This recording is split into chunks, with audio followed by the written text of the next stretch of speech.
রমনা পার্কে গিয়ে বসে থাকে, মনে করে এক প্লেট পান্তা আর একটা ইলিশ আর যদি একটা মরিচ খেতে পারি তাহলে না জানি আমি কত স্বর্গে চলে গেলাম। বলেন তো এর সাথে না আছে ইসলামের কোনো সম্পর্ক, না আছে মুসলমানের ঈমানের সাথে কোনো সম্পর্ক, না আছে মুসলমানের আমলের সাথে কোনো সম্পর্ক। মুসলমানের ইসলামের সাথে সম্পর্ক নাই, ঈমানের সাথে সম্পর্ক নাই, আমলের সাথে যেই বিষয়টা সম্পর্ক নাই সেই বিষয়টা মুসলমান পালন করার জন্য, সেটাকে বরণ করে নেওয়ার জন্য মুসলমান বসে আছে।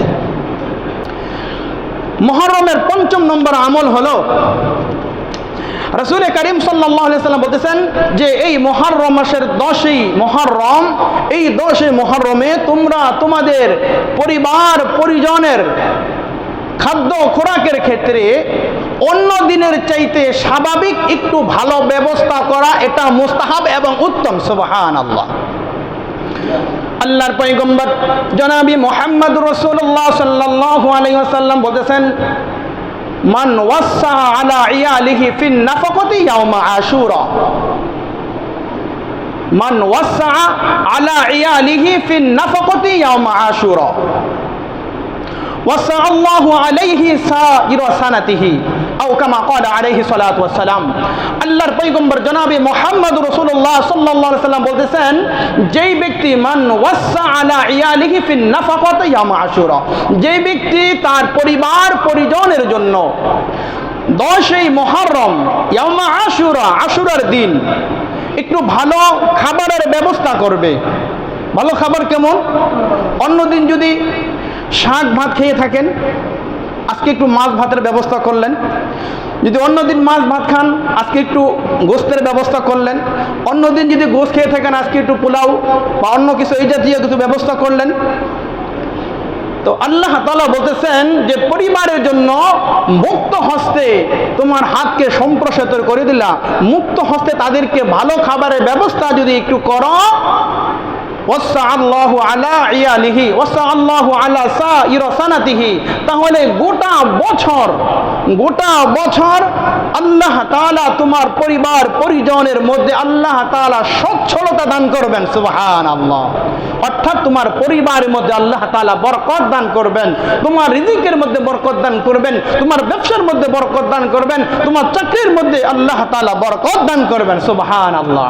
তাহলে অত্যন্ত দুঃখের সাথে আফসোসের সাথে বলতে হয় একথা, আমরা মুসলিম, আমরা মুসলমান, আজকে মুসলমানদের মাঝে আজকে এই সকল আমলের ক্ষেত্রে মুসলমানদেরকে দেখা যায় না, মুসলমানদেরকে এই সমস্ত আমল ক্ষেত্রে দেখা যায় না। আমাদের মাঝে অনেক জ্ঞানী গুণী যারা রয়েছে, তারা পহেলা বৈশাখ আসলে এক প্লেট পান্তা আর ইলিশ ভাজা খাওয়ার জন্য ফজরের নামাজ বাদ দিয়া সকালে যা ভোরে যাওয়া রমনা পার্কে বসে থাকে। রমনা পার্কে গিয়ে বসে থাকে, মনে করে এক প্লেট পান্তা আর একটা ইলিশ আর যদি একটা মরিচ খেতে পারি তাহলে না জানি আমি কত স্বর্গে চলে গেলাম। বলেন তো এর সাথে না আছে ইসলামের কোনো সম্পর্ক, না আছে মুসলমানের ঈমানের সাথে কোনো সম্পর্ক, না আছে মুসলমানের আমলের সাথে কোনো সম্পর্ক। মুসলমানের ইসলামের সাথে সম্পর্ক নাই, ঈমানের সাথে সম্পর্ক নাই, আমলের সাথে যেই বিষয়টা সম্পর্ক নাই সেই বিষয়টা মুসলমান পালন করার জন্য, সেটাকে বরণ করে নেওয়ার জন্য মুসলমান বসে আছে। 31st নাইট আসলে মুসলমান উদযাপন করার জন্য শিক্ষিত অশিক্ষিত জ্ঞানী গুণী সর্বস্তরের মানুষ বলে এই দিবসগুলো এই দিনগুলো পালন করার জন্য তারা উদ পেতে বসে থাকে। ইন্না জাহান্নামা কানাত মিরসাদা, জাহান্নাম যেমন উদ পেতে বসে থাকে, বলে এরা চিন্তা করে কখন আসবে কখন। আর হিজরির প্রথম সন, হিজরির প্রথম মাস এই মুহররম মাস, হিজরির প্রথম মাস মুহররম মাস।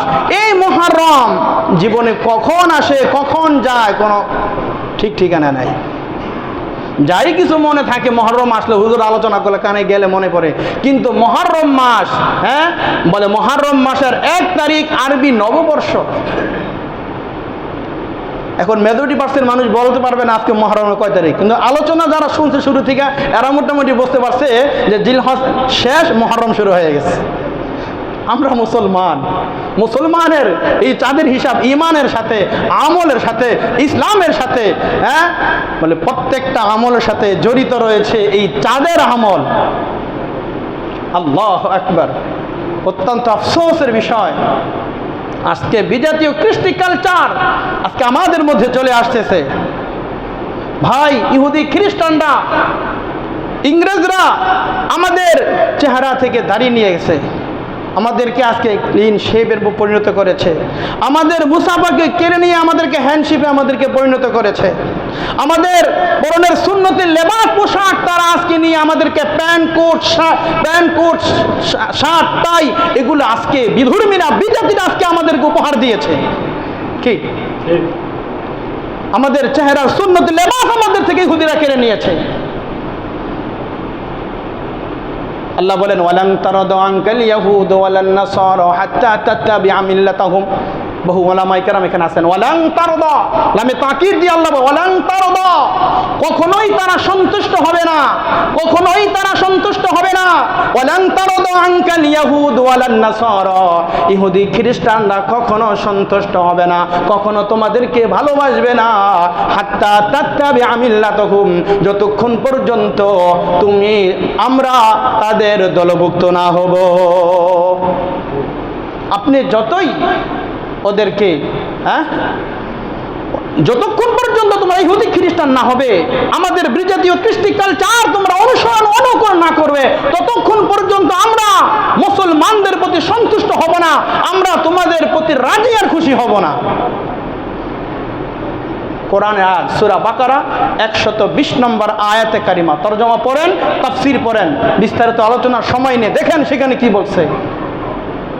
তাই তো ইহুদি খ্রিস্টানরা আজকে মুসলমানদেরকে টার্গেট করেছে, তাদের ঈমানের উপরে, তাদের লেবাস পোশাকের উপরে, তাদের আমলের উপরে, সর্বক্ষেত্রে মুসলমানদেরকে চতুর্দিক দিয়ে আক্রমণ করতেছে। একটাই কারণ কি, ওয়ালান তারাদু আনকাল ইয়াহুদ, আমরা ততক্ষণ পর্যন্ত সন্তুষ্ট হব না যতক্ষণ পর্যন্ত মুসলমান তোমাদেরকে আমাদের মতো না বানাই। মুসলমান সতর্ক হওয়া দরকার, ঈমানের ক্ষেত্রে, আমলের ক্ষেত্রে, আকীদার ক্ষেত্রে, সর্বোপরি আপনার আমার ব্যক্তিগত জীবন, পারিবারিক জীবন, সামাজিক জীবন, রাষ্ট্রীয় জীবন, আন্তর্জাতিক জীবন পরিচালনার ক্ষেত্রে বলে আমার মাথার উপরে থাকবে আল্লাহর কোরআনের বিধান, আল্লাহ রাসূলের জীবন আদর্শ থাকবে। আল্লাহর কোরআনের বিধান, নবীজির জীবন আদর্শ মাথার উপরে থাকবে।